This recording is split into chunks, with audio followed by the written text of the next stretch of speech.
Continuing Letters from the Earth by Mark Twain.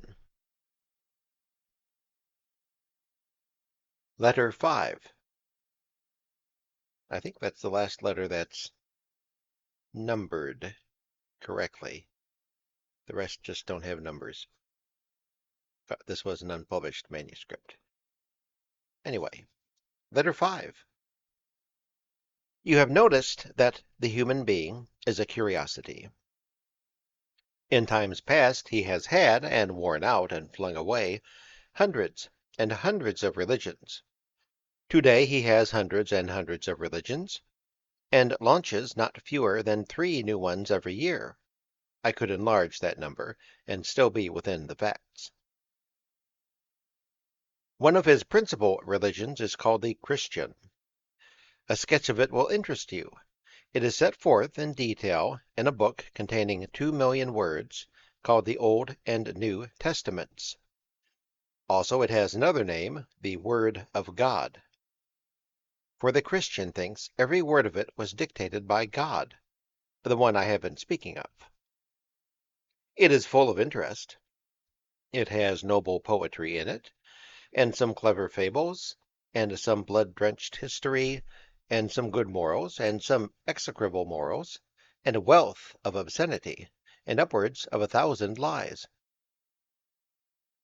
The Bible is built mainly out of the fragments of older Bibles that had their day and crumbled to ruin. So it noticeably lacks in originality, necessarily. Its 3 or 4 most imposing and impressive events all happened in earlier Bibles.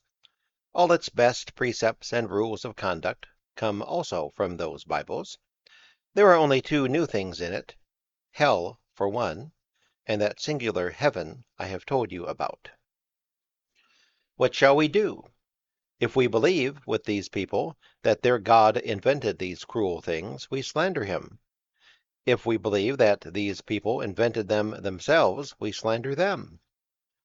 It is an unpleasant dilemma in either case, for neither of these parties has done us any harm. For the sake of tranquility, let us take a side. Let us join forces with the people, and put the whole ungracious burden upon him. Heaven, hell, Bible, and all. It does not seem right, it does not seem fair. And yet, when you consider that heaven, and how crushingly charged it is with everything that is repulsive to a human being, how can we believe a human being invented it? And when I come to tell you about hell, the strain will be greater still, and you will be likely to say, no, a man would not provide that place, for either himself or anybody else. He simply couldn't. That innocent Bible tells us about the creation. Of what? The universe. Yes, the universe. In 6 days. God did it. He did not call it the universe. That name is modern. His whole attention was upon this world. He constructed it in 5 days, and then it took him only 1 day to make 20,000,000 suns and 80,000,000 planets. What were they for, according to his idea? To furnish light for this little toy world. That was his whole purpose. He had no other.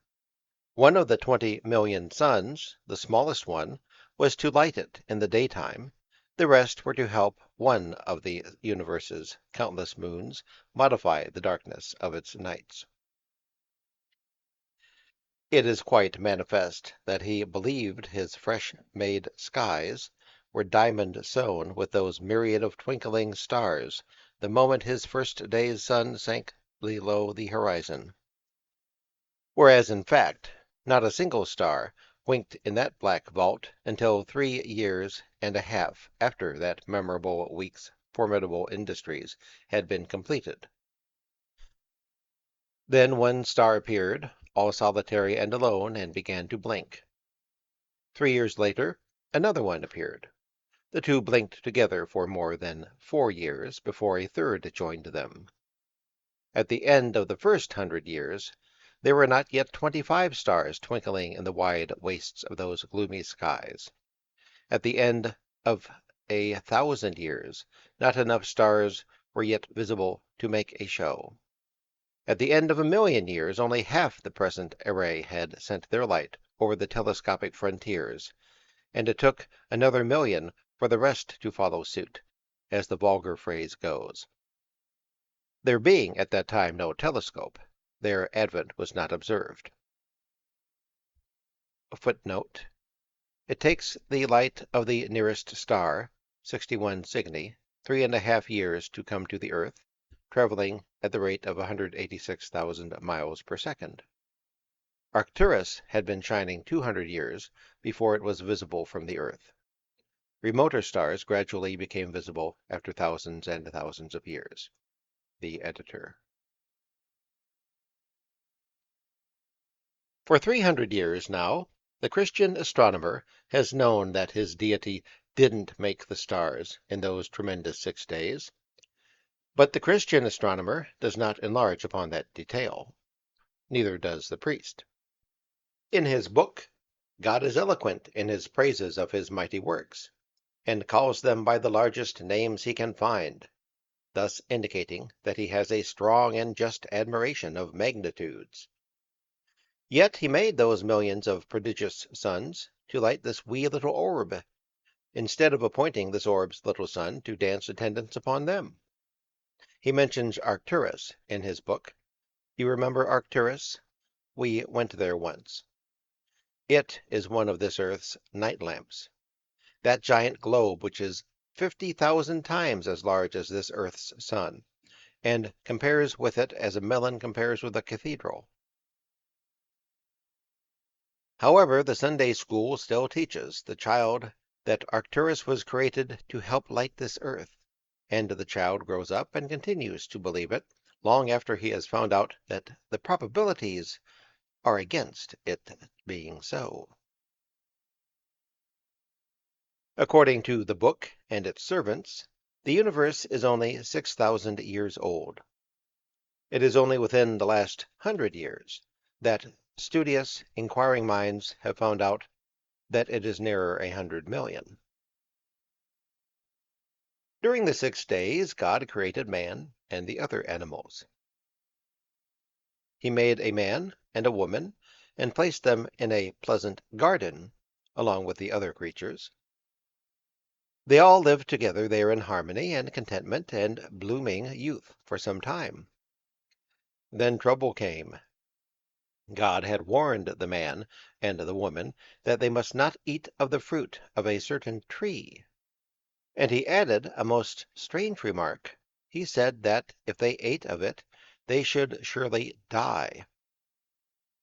Strange for the reason that inasmuch as they had never seen a sample of death, they could not possibly know what he meant. Neither would he nor any other god have been able to make those ignorant children understand what was meant without furnishing a sample.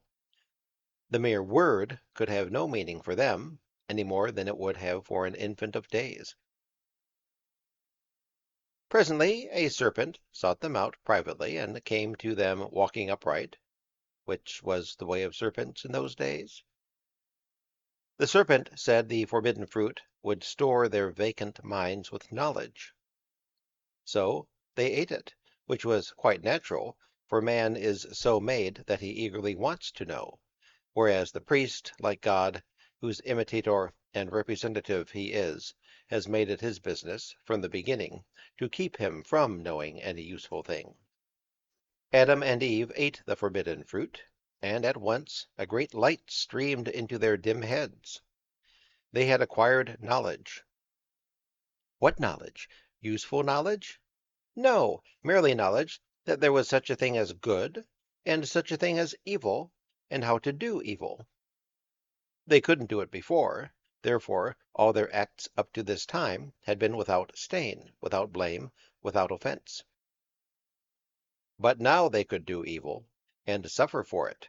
Now they had acquired what the Church calls an invaluable possession, the moral sense, that sense which differentiates man from the beast, and sets him above the beast, instead of below the beast, where one would suppose his proper place would be, since he is always foul-minded and guilty, and the beast always clean-minded and innocent.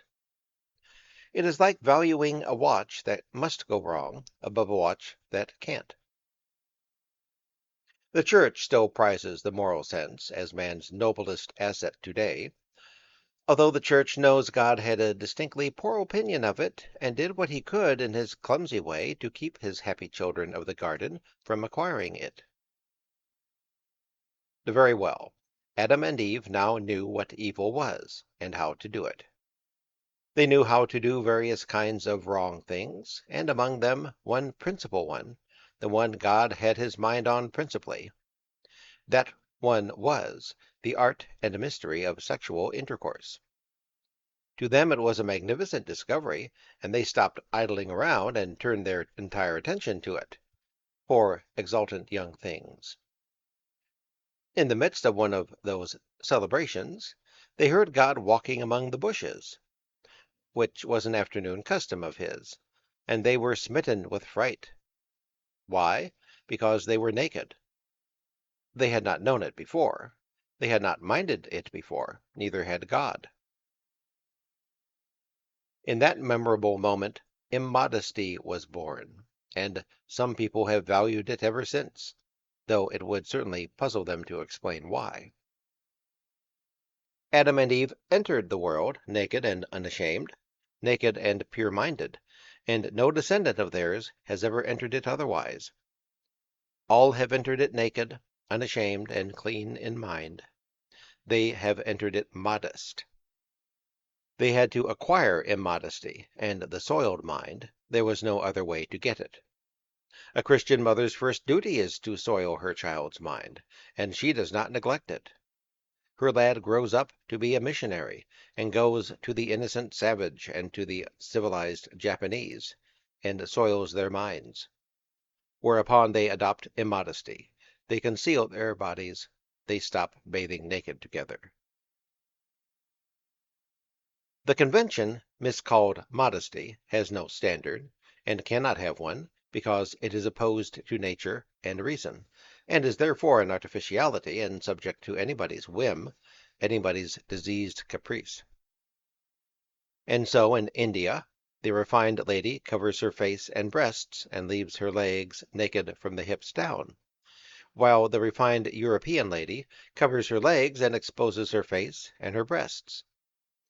In lands inhabited by the innocent savage, the refined European lady soon gets used to full-grown native stark nakedness, and ceases to be offended by it. A highly cultivated French count and countess, unrelated to each other, who were marooned in their night clothes by shipwreck upon an uninhabited island in the 18th century, were soon naked, also ashamed, for a week. After that their nakedness did not trouble them, and they soon ceased to think about it. You have never seen a person with clothes on. Oh, well, you haven't lost anything. To proceed with biblical curiosities. Naturally, you will think the threat to punish Adam and Eve for disobeying was, of course, not carried out, since they did not create themselves, nor their natures, nor their impulses, nor their weaknesses, and hence were not properly subject to anyone's commands, and not responsible to anybody for their acts. It will surprise you to know that the threat was carried out. Adam and Eve were punished, and that crime finds apologists unto this day. The sentence of death was executed. As you perceive, the only person responsible for the people's offense escaped, and not only escaped, but became the executioner of the innocent. In your country and mine we should have the privilege of making fun of this kind of morality, but it would be unkind to do it here. Many of these people have the reasoning faculty, but no one uses it in religious matters.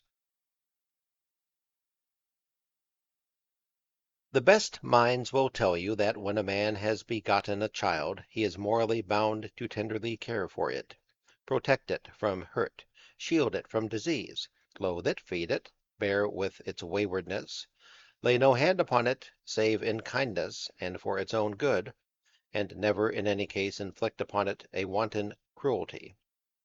God's treatment of his earthly children every day and every night is the exact opposite of all that. Yet those best minds warmly justify these crimes, condone them, excuse them, and indignantly refuse to regard them as crimes at all when he commits them. Your country and mine is an interesting one, but there is nothing there that is half so interesting as the human mind. Very well. God banished Adam and Eve from the garden and eventually assassinated them, all for disobeying a command which he had no right to utter. But he did not stop there, as you will see. He has one code of morals for himself, and quite another for his children. He requires his children to deal justly and gently with offenders, and forgive them 77 times, whereas he deals neither justly nor gently with anyone, and he did not forgive the ignorant and thoughtless first pair of juveniles even their first small offense, and say, "You may go free this time. I will give you another chance."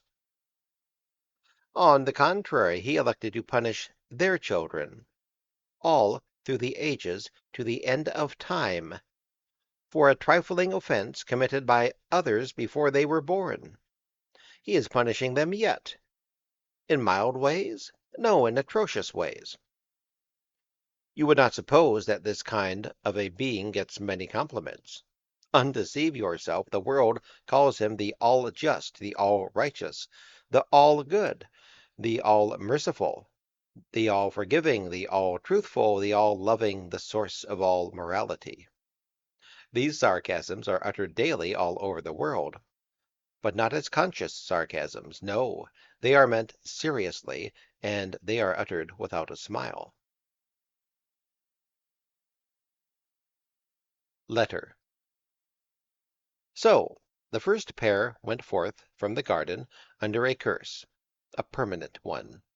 They had lost every pleasure they had possessed before the fall, and yet they were rich, for they had gained one worth all the rest. They knew the supreme art. They practiced it diligently, and were filled with contentment. The deity ordered them to practice it. They obeyed, this time. But it was just as well it was not forbidden, for they would have practiced it anyhow if 1,000 deities had forbidden it. Results followed, by the name of Cain and Abel. And these had some sisters, and they knew what to do with them. And so there were more results. Cain and Abel begot some nephews and nieces. These, in their turn, begot some second cousins. At this point, classification of relationships began to get difficult, and the attempt to keep it up was abandoned. The pleasant labor of populating the world went on from age to age, and with prime efficiency, for in those happy days the sexes were still competent for the supreme art, when by rights they ought to have been dead 800 years. The sweeter sex, the dearer sex, the lovelier sex, was manifestly at its very best then, for it was even able to attract gods. Real gods. They came down out of heaven, and had wonderful times with those hot young blossoms. The Bible tells about it. By help of those visiting foreigners, the population grew and grew until it numbered several millions. But it was a disappointment to the deity. He was dissatisfied with its morals, which in some respects were not any better than his own. Indeed, they were an unflatteringly close imitation of his own. They were a very bad people, and as he knew of no way to reform them, he wisely concluded to abolish them. This is the only really enlightened and superior idea his Bible has credited him with, and it would have made his reputation for all time, if he could only have kept to it and carried it out. But he was always unstable, except in his advertisements, and his good resolution broke down. He took a pride in man. Man was his finest invention. Man was his pet, after the housefly, and he could not bear to lose him wholly. So he finally decided to save a sample of him and drown the rest. Nothing could be more characteristic of him.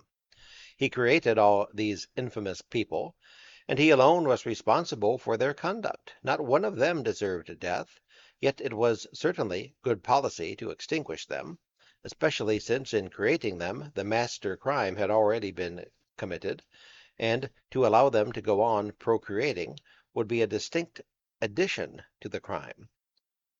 But at the same time, there could be no justice, no fairness in any favoritism. All should be drowned or none. No, he would not have it so. He would save half a dozen and try the race over again. He was not able to foresee that it would go rotten again, for he is only the far-sighted one in his advertisements. He saved Noah and his family, and arranged to exterminate the rest. He planned an ark, and Noah built it. Neither of them had ever built an ark before, nor knew anything about arks, and so something out of the common was to be expected. It happened. Noah was a farmer, and although he knew what was required of the ark, he was quite incompetent to say whether this one would be large enough to meet the requirements or not, which he wasn't. So he ventured no advice. The deity did not know it wasn't large enough, but took the chances and made no adequate measurements. In the end, the ship fell far short of the necessities, and to this day the world still suffers for it. Noah built the ark. He built it the best he could, but left out most of the essentials. It had no rudder, it had no sails, it had no compass, it had no pumps, it had no charts, no lead lines, no anchors, no log, no light, no ventilation, and as for cargo room, which was the main thing, the less said about that, the better. It was to be at sea 11 months, and would need fresh water enough to fill 2 arks of its size. Yet the additional ark was not provided. Water from the outside could not be utilized. Half of it would be salt water, and men and land animals could not drink it. For not only was a sample of man to be saved, but business samples of the other animals too. You must understand that when Adam ate the apple in the garden, and learned how to multiply and replenish, the other animals learned the art too, by watching Adam. It was cunning of them, it was neat, for they got all that was worth having out of the apple, without tasting it and afflicting themselves with the disastrous moral sense, the parent of all the immoralities. Letter. Noah began to collect animals. There was to be 1 couple of each, and every sort of creature that walked or crawled or swam or flew in the world of animated nature. We have to guess at how long it took to collect the creatures, and how much it cost, for there is no record of these details. When Symmachus made preparation to introduce his young son to grown-up life in imperial Rome, he sent men to Asia, Africa, and everywhere to collect wild animals for the arena fights. It took the men 3 years to accumulate the animals and fetch them to Rome. Merely quadrupeds and alligators, you understand. No birds, no snakes, no frogs, no worms, no lice, no rats, no fleas, no ticks, no caterpillars, no spiders, no houseflies, no mosquitoes, nothing but just plain, simple quadrupeds and alligators. And no quadrupeds except fighting ones. But it was as I have said. It took 3 years to collect them, and the cost of animals and transportation and the men's wages footed up $4,500,000. How many animals we do not know, but it was under 5,000, for that was the largest number ever gathered for those Roman shows, and it was Titus, not Symmachus, who made that collection. Those were mere baby museums compared to Noah's contract. Of birds and beasts and fresh water creatures he had to collect 146,000 kinds, and of insects upwards of 2,000,000 species. Thousands and thousands of those things are very difficult to catch, and if Noah had not given up and resigned, he would be on the job yet, as Leviticus used to say. However, I do not mean that he withdrew. No, he did not do that. He gathered as many creatures as he had room for, and then stopped. If he had known all the requirements in the beginning, he would have been aware that what was needed was a fleet of arks. But he did not know how many kinds of creatures there were, neither did his chief. So he had no kangaroo, and no possum, and no Gila monster, and lacked a multitude of other indispensable blessings which a loving Creator had provided for man and forgotten about, they having long ago wandered to a side of his world which he had never seen and with whose affairs he was not acquainted. And so every one of them came within a hair of getting drowned.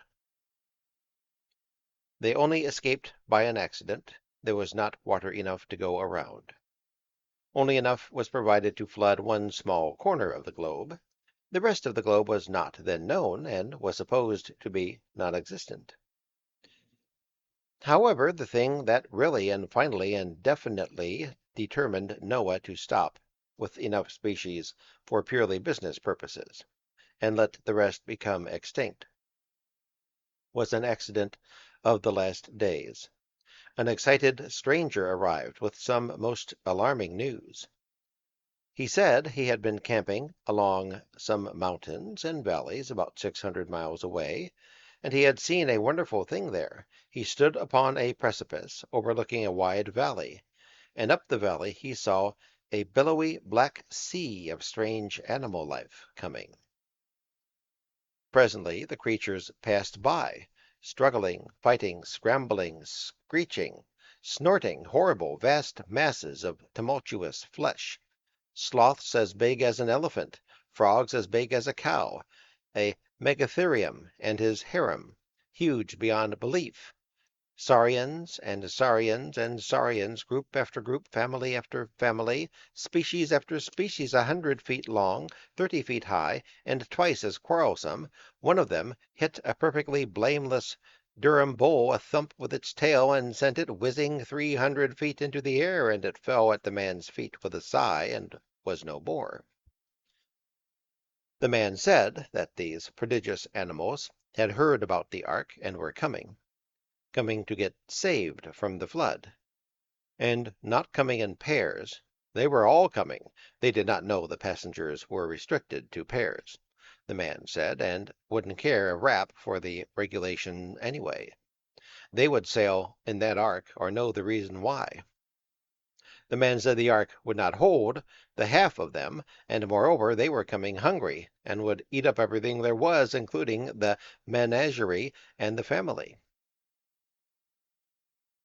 All these facts were suppressed in the biblical account.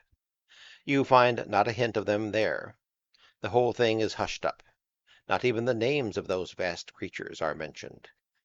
It shows you that when people have left a reproachful vacancy in a contract, they can be as shady about it in Bibles as elsewhere. Those powerful animals would be of inestimable value to man now, when transportation is so hard-pressed and expensive. But they are all lost to him, all lost, and by Noah's fault. They all got drowned, some of them as much as 8 million years ago. Very well. The stranger told his tale, and Noah saw that he must get away before the monsters arrived. He would have sailed at once, but the upholsterers and decorators of the housefly's drawing room still had some finishing touches to put on, and that lost him a day. Another day was lost in getting the flies aboard, there being 68 billion of them, and the deity still afraid there might not be enough. Another day was lost in stowing 40 tons of selected filth for the flies' sustenance. And then at last Noah sailed, and none too soon, for the ark was only just sinking out of sight on the horizon when the monsters arrived, and added their lamentations to those of the multitude of weeping fathers and mothers and frightened little children who were clinging to the wave-washed rocks in the pouring rain and lifting imploring prayers to an all-just and all-forgiving and all-pitying being who had never answered a prayer since those crags were builded, grain by grain out of the sands, and would still not have answered one when the ages should have crumbled them to sand again. Letter 7.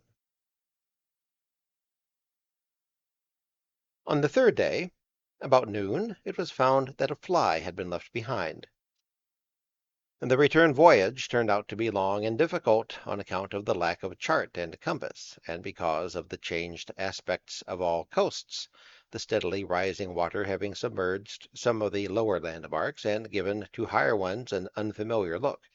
But after 16 days of earnest and faithful seeking, the fly was found at last, and received on board with hymns of praise and gratitude, the family standing meanwhile uncovered, out of reverence for its divine origin. It was weary and worn, and had suffered somewhat from the weather, but was otherwise in good estate. Men and their families had died of hunger on barren mountain tops, but it had not lacked for food, the multitudinous corpses furnishing it in rank and rotten richness. Thus was the sacred bird providentially preserved. Providentially, that is the word. For the fly had not been left behind by accident. No, the hand of Providence was in it. There are no accidents. All things that happen, happen for a purpose. They are foreseen from the beginning of time. They are ordained from the beginning of time.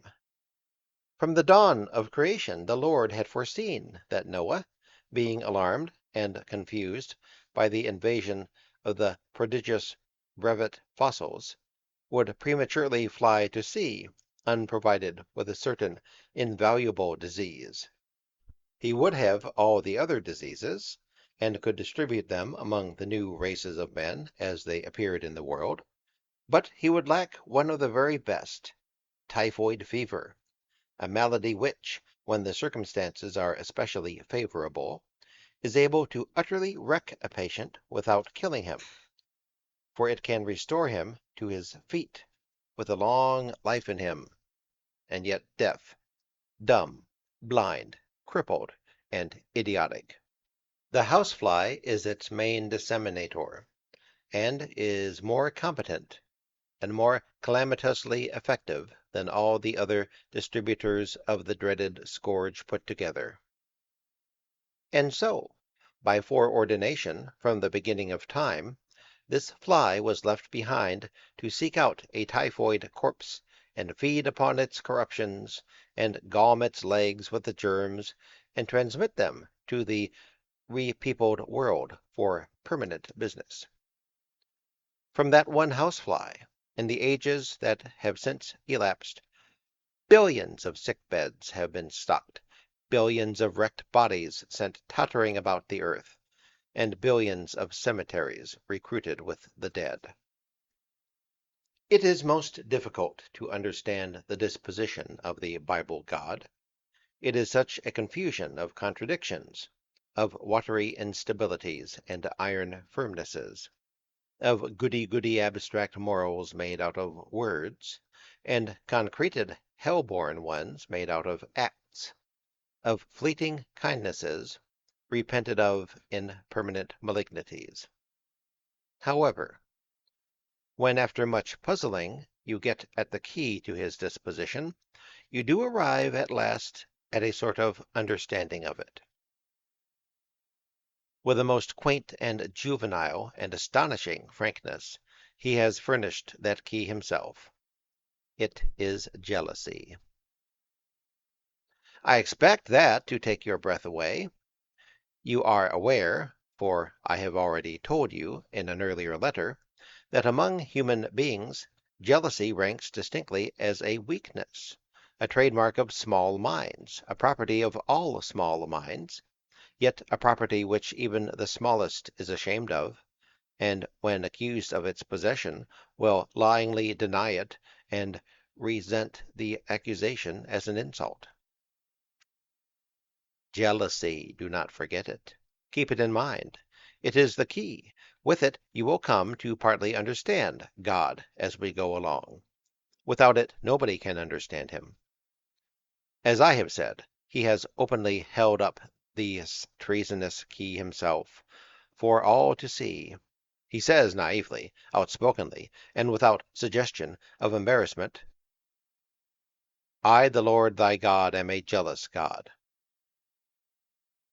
You see, it is only another way of saying, I, the Lord thy God, am a small God, and fretful about small things. He was giving a warning. He could not bear the thought of any other god getting some of the Sunday compliments of this comical little human race. He wanted all of them for himself. He valued them. To him they were riches, just as tin money is to a Zulu. But wait, I am not fair. I am misrepresenting him. Prejudice is beguiling me into saying what is not true. He did not say he wanted all of the adulations. He said nothing about not being willing to share them with his fellow gods. What he said was, Thou shalt have no other gods before me. It is quite a different thing, and puts him in a much better light, I confess it. There was an abundance of gods. The woods were full of them, as the saying is, and all he demanded was that he should be ranked as high as the others, not above any of them, but not below any of them. He was willing that they should fertilize earthly virgins, but not on any better terms than he could have for himself in his turn. He wanted to be held their equal. This he insisted upon. In the clearest language, he would have no other gods before him. They could march abreast with him, but none of them could lead the procession, and he did not claim the right to lead it himself. Do you think he was able to stick to that upright and creditable position? No. He could keep to a bad resolution forever, but he couldn't keep to a good one a month. By and by he threw this one aside and calmly claimed to be the only God in the entire universe. As I was saying, jealousy is the key. All throughout his history it is present and prominent. It is the blood and bone of his disposition. It is the basis of his character. How small a thing can wreck his composure and disorder his judgment, if it touches the raw of his jealousy. And nothing warms up this trait so quickly and so surely and so exaggeratedly as a suspicion that some competition with the God trust is impending.